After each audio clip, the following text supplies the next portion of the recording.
అహ్మదాబాద్ లో air India plane crash అయింది. అసలు ఈ ప్లేన్ ఎలా క్రాష్ అయిందో చెప్తాను. అహ్మదాబాద్ నుండి లండన్ కి టేక్ ఆఫ్ అయిన air India flight AI-171 crash అయింది. అహ్మదాబాద్ లో ఈ ఫ్లైట్ మధ్యాహ్నం 1:30కి టేక్ ఆఫ్ అయింది. కానీ కొన్ని నిమిషాల్లోనే 1:43కి ఈ ఫ్లైట్ క్రాష్ అయిపోయింది.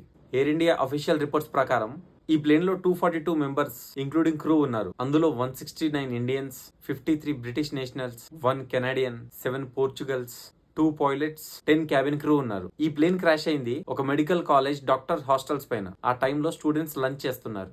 ఈ కాలేజ్ లో 20 మెంబర్స్ కి పైగా చనిపోయారు. ఈ క్రాష్ లో చాలా మంది చనిపోయారు. కానీ ఇప్పటిదాకా ఒక క్లారిటీ అంటూ లేదు. ఎంతమంది చనిపోయారు అనే ఒక అఫీషియల్ రిపోర్ట్ కూడా లేదు. కానీ minute by minute death count పెరుగుతుంది.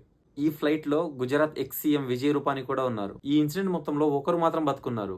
అతని పేరు Viswant Kumar. Seat number 11A. ఇతను సివిల్ హాస్పిటల్లో ట్రీట్మెంట్ తీసుకుంటున్నారు.